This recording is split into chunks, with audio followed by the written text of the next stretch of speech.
नमस्कार, मैं कमल कौशिक। आप देख रहे हैं खबरें अभी तक। जी हां, 1 मिनट में पूरी रिपोर्ट हम आपको दिखाने के लिए हाजिर हैं और आज आपको इस खास पेशकश में बताएंगे हम कि कैसे पूरी दुनिया को आप 1 मिनट में देख सकते हैं। तो सबसे पहले बात रूस और यूक्रेन की करेंगे। रूस और यूक्रेन के बीच जंग का आज 27वां दिन है। 27वें दिन क्या स्थिति है, हालात कैसे हैं, देखिए 1 मिनट में।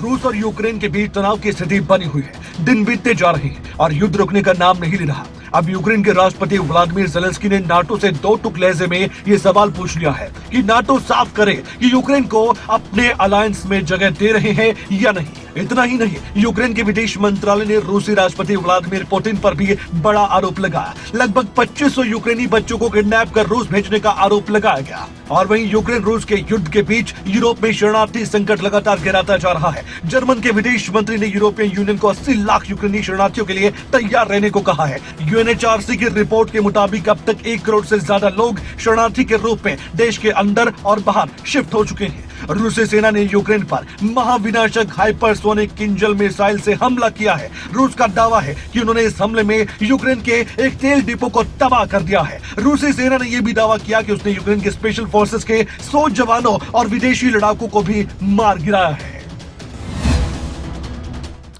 रूस यूक्रेन के जंग के बीच भारत मझधार में खड़ा है। एक तरफ रूस है तो दूसरी तरफ अमेरिका है और जंग के पहले दिन से ही भारत की प्राथमिकता अपने नागरिकों को यूक्रेन से बाहर निकालने की रही है और यही बात अमेरिका को खटकने लगी है। कैसे, 1 मिनट में देखिए।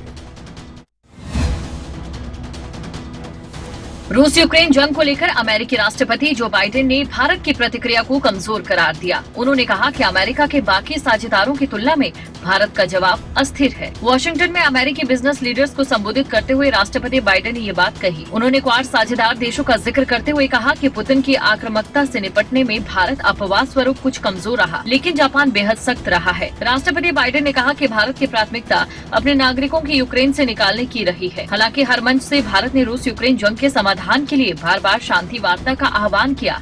आपको बता दें, क्वाड में अन्य साझेदारों ऑस्ट्रेलिया, जापान और अमेरिका की तरह भारत ने भी रूस पर कोई पाबंदी नहीं लगाई। उसने संयुक्त राष्ट्र में रूस के खिलाफ निंदा प्रस्ताव पर भी मतदान करने से इनकार कर दिया था और ये बात अब राष्ट्रपति बाइडेन को खटक रही है। बाइडेन के बयानों से ऐसा लग रहा है मानो इस जंग के बीच अमेरिका अपने दोस्तों और दुश्मनों की लिस्ट तैयार कर रहा है। वो नजर बनाए हुए है कि कौन से देश आगे चलकर उसके पक्ष में खड़े हो सकते हैं और किस पर वो विश्वास जता सकते हैं।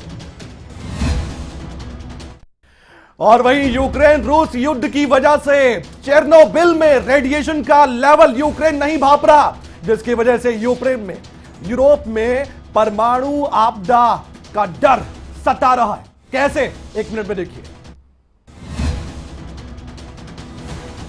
यूक्रेन की सरकारी परमाणु कंपनी ने चेतावनी दी कि रूस के कब्जे वाले चेरनोबिल न्यूक्लियर प्लांट के आसपास रेडिएशन का स्तर बढ़ने का खतरा लगातार चिंता बढ़ा रहा है, जिससे पूरे यूरोप में परमाणु आपदा का डर फैल चुका है। इसके पीछे की वजह है रूस और यूक्रेन का युद्ध। यूक्रेन सरकारी परमाणु सेंटरों से लीक होने वाले रेडिएशन का लेवल नहीं माप पा रहा है। रूस की ओर से 24 फरवरी को यूक्रेन पर हमला बोलने के बाद रूसी सेना ने चेरनोबिल और इसके आसपास के इलाकों पर कब्जा कर लिया, जिसके बाद से यूक्रेन इसकी पहुंच से दूर हो गया। अब ऐसे में यूक्रेन की रेडिएशन निगरानी प्रणाली और वन फायर फाइटिंग सेवा काम नहीं कर रही।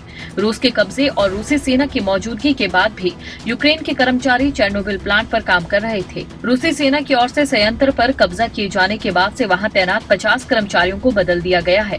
अधिकारी लगातार इस बात को लेकर चिंता जता रहे थे कि कर्मचारियों से पिछले कई हफ्तों से बिना ब्रेक के अत्यधिक काम करवाया जा रहा है, जिसके चलते वो बुरी तरह से थक चुके हैं और निष्क्रिय प्लांट की सुरक्षा खतरे में पड़ गई है। और उधर चीन में एक बड़ा विमान हादसा हो गया। 132 यात्रियों वाला एक विमान 563 किलोमीटर प्रति घंटे की रफ्तार से पहाड़ से जा टकराया। चीन के गुआंगशी में सोमवार दोपहर बड़ा विमान हादसा हो गया। हादसे में विमान में सवार सभी 132 लोगों की मौत हो गई। चाइना ईस्टर्न पैसेंजर एयरलाइंस का ये विमान गुआंगशी की पहाड़ियों में क्रैश हो गया था। इनमें 123 यात्री और 9 क्रू मेंबर सवार थे। जिस पहाड़ी पर यह विमान क्रैश हुआ है, वहां की कुछ तस्वीरें सामने आई हैं। इनमें दिखाई दे रहा है कि विमान क्रैश होने के बाद वहां के जंगल में आग लग गई। चीन में विमान हादसे के बाद भारत के प्रधानमंत्री नरेंद्र मोदी ने भी शोक जताया है। उन्होंने विमान दुर्घटना पर यात्रियों के लिए प्रार्थना करते हुए उनके परिजनों के प्रति सहानुभूति जताई, जिसके बाद चीनी राजदूत ने चीन में विमान दुर्घटना के बाद प्रार्थना के लिए पीएम मोदी को धन्यवाद दिया। उड़ान भरने के 71 मिनट बाद ये प्लेन हादसे का शिकार हो गया। लैंड करने से 43 मिनट पहले विमान का संपर्क एटीसी से टूट गया था। यात्रियों को ले जा रहा विमान बोइंग 737 है। बोइंग 6.5 साल से एयरलाइंस में ऑपरेट हो रहा था। हालांकि इसकी वेबसाइट को हादसे का शिकार हुए लोगों के प्रति सम्मान में ब्लैक एंड व्हाइट कर दिया गया है।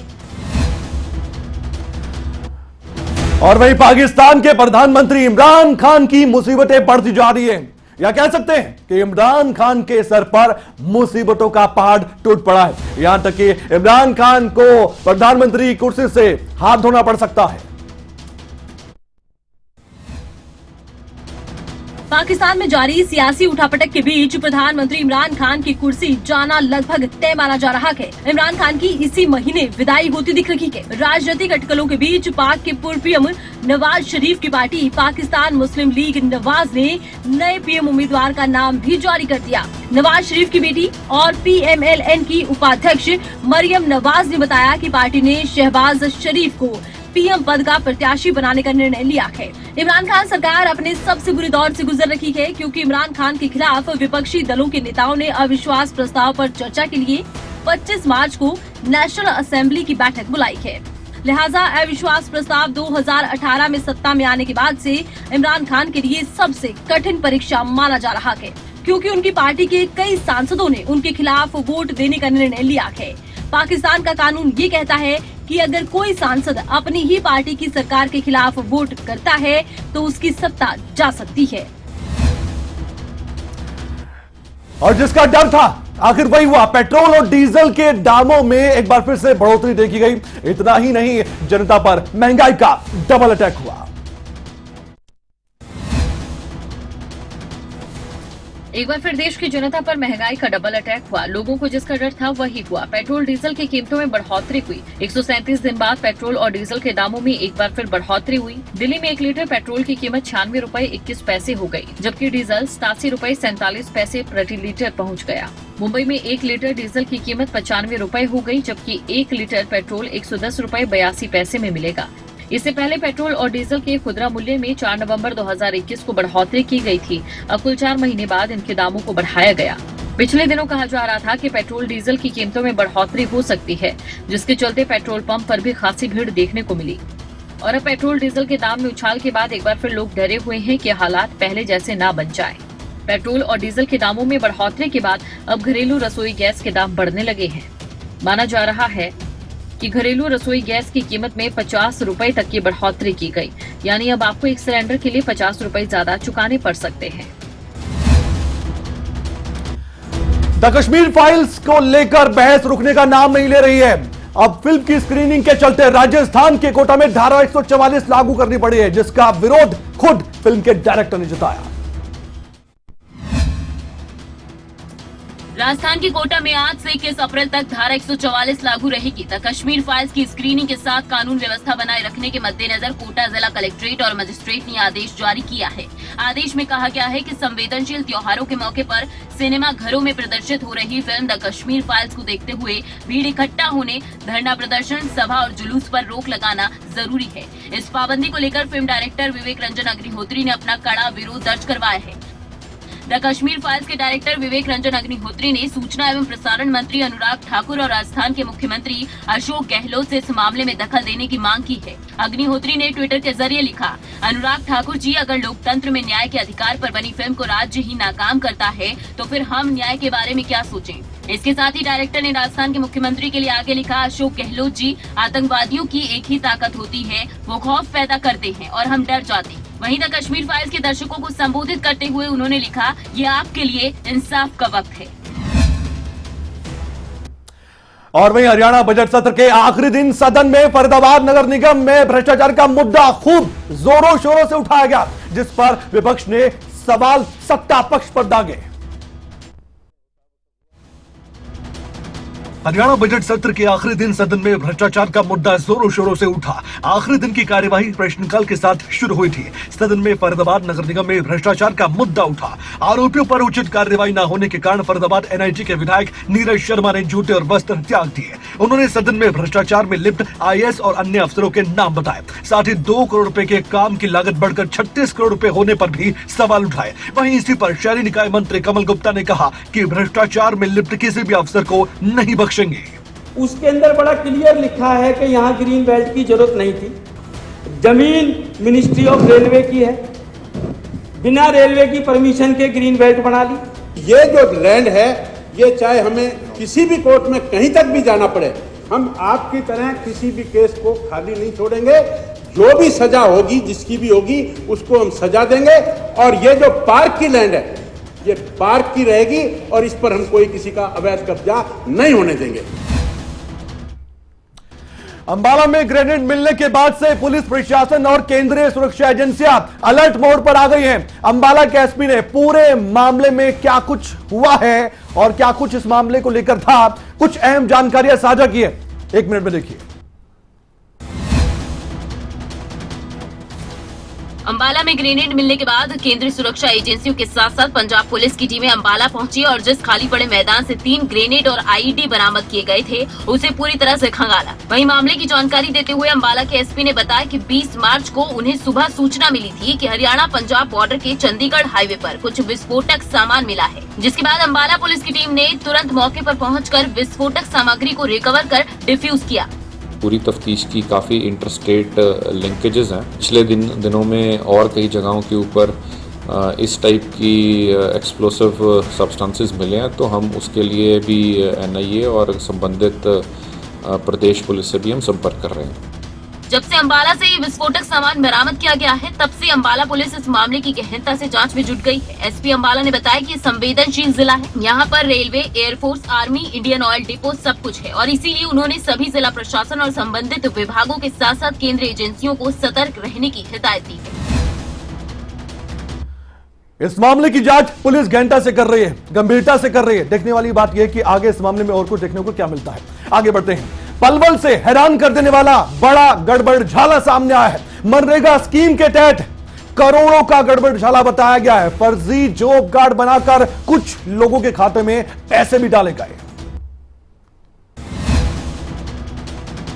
हरियाणा सरकार भले ही ईमानदारी के लाख दावे कर रही हो, लेकिन पलवल के राजनीतिक संरक्षण वाले ठेकेदारों और नेताओं ने पंचायत विभाग के अधिकारियों के साथ मिलकर सरकार के दावों की पोल खोल दी है। कोरोना काल में जिले में राष्ट्रीय ग्रामीण रोजगार गारंटी योजना में करीब 51 करोड़ रुपए का घोटाला कर दिया गया है। कोरोना काल में गाँव में मनरेगा स्कीम के तहत लोगों को काम देने की कवायद शुरू तो की गयी, लेकिन फर्जी जॉब कार्ड बनाकर जिन लोगों ने स्कीम में काम भी नहीं किया, उनके खातों में भी पैसे डाले गए और फिर निकाल लिए गए। हैरानी वाली बात यह है कि इस घोटाले में पंचायत विभाग के अधिकारी, सरपंच, डीआरडीए के अधिकारी और कर्मचारी समेत राजनीतिक पहुंच रखने वाले ठेकेदार शामिल हैं। मौके पर जाके देखते हैं तो वो काम ही नहीं मिला, जितना उसका मस्टोर भी जारी हो गया, जितना पेमेंट जारी हो गई, एमबी बढ़ चुकी, गवर्नमेंट से पैसा खातों में जा चुका, लेकिन वो जो पैसा गया है उसका काम तो मौके पे दिखाई नहीं दिया। इसके अलावा हथीन क्षेत्र के कई गांव में मनरेगा के नाम पर करोड़ों रुपए फर्जी मजदूरों के अकाउंट में भेजे गए। फिलहाल घोटाले की कुल राशि कितनी होगी, इसके लिए गांव में जाकर जांच की जा रही है। इसे एक बड़ा गड़बड़झाला माना जा रहा है, लेकिन अब जांच होगी तो सब कुछ साफ हो पाएगा कि आखिरकार वाकई में घोटाला है या नहीं। आगे बढ़ते हैं। हरियाणा की सड़कों पर जरा ध्यान से चलिएगा, कहीं ऐसा ना हो कि जब आप सड़कों से गुजर रहे हो तो आपके आसपास भी कोई अनबैलेंस यानी कि अनियंत्रित वाहन ना आ जाए, जिसकी चपेट में कोई भी आ सकता है। हरियाणा रोडवेज की बस नहीं मानो यमराज हो गई, जो सड़कों में मौत को साथ लिए घूम रही है। न आओ देखा न ताओ, कहीं भी जा रही है, किसी को भी नुकसान पहुंचा रही है। रेवाड़ी से सामने आई ये तस्वीरें बता रही है कि ये लापरवाही कितनी बड़ी है। गनीमत रही कि घटना में ज्यादा लोगों को चोट नहीं पहुंची। मेरी जानकारी के मुताबिक रोडवेज की ये बस अनुबंधित है। घटना के दौरान बस के अंदर कोई भी सवारी मौजूद नहीं थी, न ही बस को रोडवेज चालक चला रहा था, बल्कि बस किसी अन्य विभाग का कर्मचारी चला रहा था, जो कि नशे में धुत था। वहीं घटना का वीडियो सामने आने के बाद रोडवेज विभाग तुरंत हरकत में आया। रेवाड़ी के रोडवेज जीएम ने खबरें अभी तक पर इस बात की जानकारी दी है कि ड्राइवर की सर्विसेज टर्मिनेट कर दी गई। वहीं बस ऑपरेटर को भी नोटिस भेजा गया। इस मामले को संज्ञान में तो ले लिया गया है। घटना के लिए जिम्मेदार लोगों के खिलाफ कार्रवाई भी की जा रही है। लेकिन यहाँ सवाल ये उठता है कि आखिर बस चालक की इतनी जरूरत कैसे हुई कि उसने नशे में धुत किसी अन्य कर्मचारी को बस को चलाने की इजाजत दे दी। हिमाचल में इसी साल विधानसभा के चुनाव होने हैं। ऐसे में रणनीति तैयार करने के लिए कांग्रेस की अंतरिम अध्यक्ष सोनिया गांधी ने प्रदेश के 11 बड़े नेताओं को दिल्ली बुलाया है। 5 राज्यों में हुए विधानसभा चुनावों में करारी हार के बाद हिमाचल प्रदेश में सत्ता वापसी के लिए कांग्रेस ने कसरत शुरू कर दी है। प्रदेश में इसी साल विधानसभा चुनाव होने हैं। ऐसे में रणनीति तैयार करने के लिए कांग्रेस अध्यक्ष सोनिया गांधी ने प्रदेश के 11 बड़े नेताओं को दिल्ली बुलाया है। इन नेताओं के साथ सोनिया गांधी मंगलवार को बैठक करेंगी। दिल्ली जाने वाले नेताओं में नेता प्रतिपक्ष मुकेश अग्निहोत्री, प्रदेश अध्यक्ष कुलदीप सिंह राठौर, पूर्व प्रदेश अध्यक्ष सुखविंदर सुक्खू, कौल सिंह ठाकुर समेत कई नेताओं के नाम शामिल हैं। सूत्रों की माने तो उपनेता प्रतिपक्ष और प्रदेश कांग्रेस में 3 कार्यकारी अध्यक्ष नियुक्त किए जाने हैं। सोनिया गांधी से होने वाली बैठक में इस पर मंथन हो सकता है। इसके अलावा प्रदेश में कांग्रेस की सदस्यता अभियान को लेकर भी समीक्षा की जानी है। इससे पहले राहुल गांधी ने प्रदेश कांग्रेस के नेताओं की बैठक बुलाई थी। हिमाचल विधानसभा बजट सत्र और होली की वजह से 3 बार ये बैठक टालनी पड़ी थी।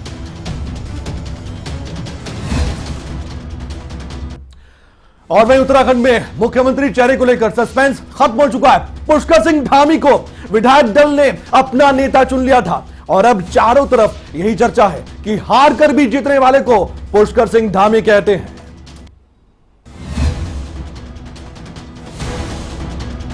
उत्तराखंड में 10 दिन से चली आ रही सियासी हलचल पर फुल स्टॉप लग गया है। पुष्कर सिंह धामी को भारतीय जनता पार्टी के विधायक दल ने अपना नेता चुन लिया है। यानी कि पुष्कर सिंह धामी ही अब अगले 5 सालों तक उत्तराखंड राज्य की बागडोर संभालेंगे। भारतीय जनता पार्टी के विधायक दल की बैठक में पुष्कर सिंह धामी को नेता चुना गया। विधायक दल का नेता चुने जाने के बाद धामी ने राज्यपाल गुरमीत सिंह से मुलाकात की और सरकार बनाने का दावा पेश किया।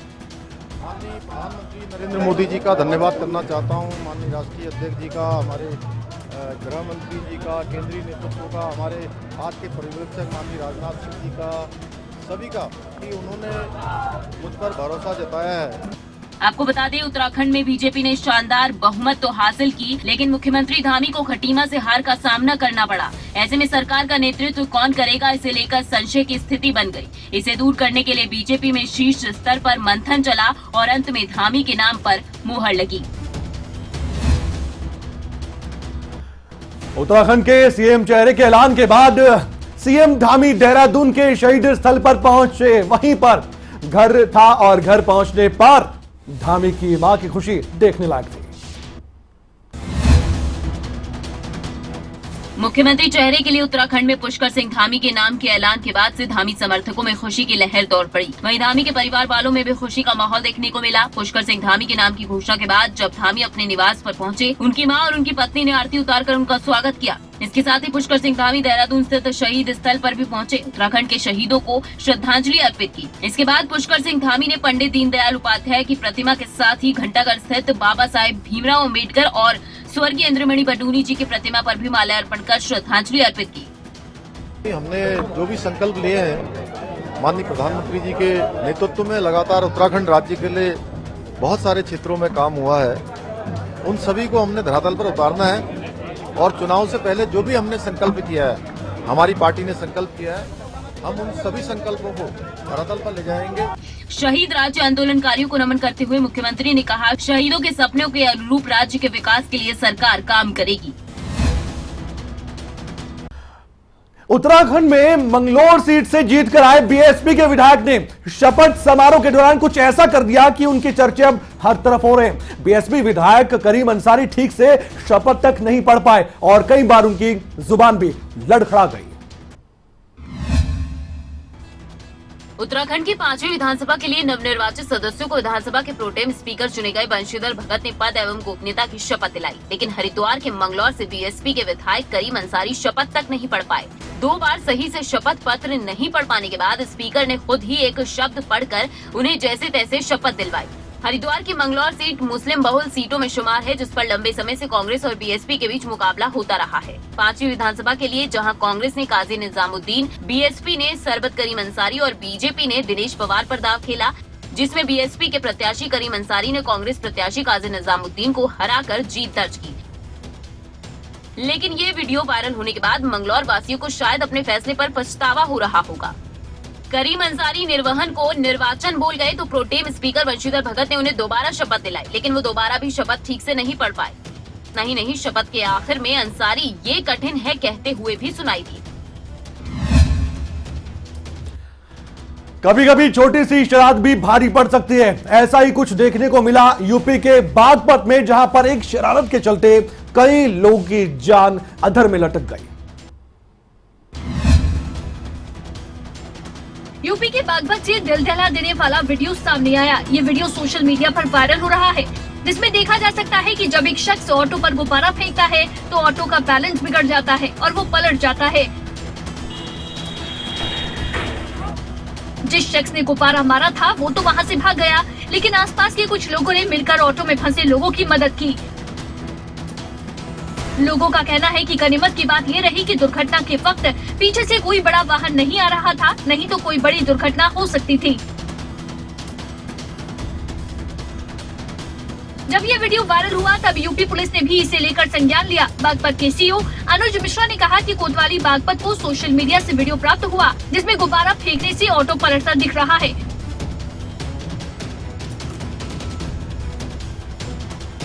पुलिस ने वीडियो पर संज्ञान लेते हुए जांच की बात कही है। इस घटना में ऑटो सवार 2 व्यक्तियों को हल्की चोटें आई हैं। राष्ट्रपति रामनाथ कोविंद ने राष्ट्रपति भवन में आयोजित पुरस्कार समारोह में कई बड़ी हस्तियों को उनके योगदान के लिए पद्म पुरस्कार से नवाजा, लेकिन इनमें से एक ऐसी हस्ती भी थी जिन्होंने न सिर्फ पुरस्कार को जीता बल्कि लोगों का दिल भी जीत लिया।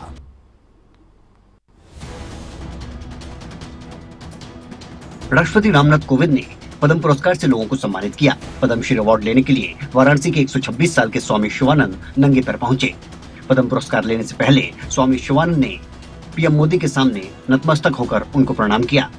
पुरस्कार लेने से पहले स्वामी शिवानंद पीएम मोदी को नमस्कार करने के लिए घुटनों के बल बैठ गए। शिवानंद का ये भाव देखकर पीएम मोदी भी अपनी कुर्सी से उठकर शिवानंद के सम्मान में झुक गए।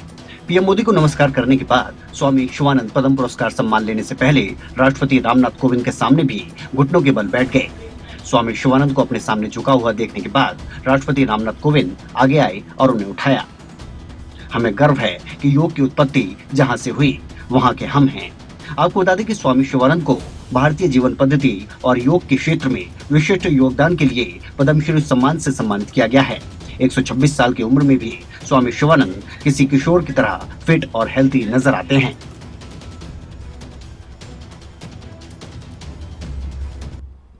तो ये थी खबर रफ्तार से भी विस्तार से भी। मुझे दीजिए इजाजत और देखते रहिए खबरें अभी तक, क्योंकि खबरों का सिलसिला लगातार जारी है।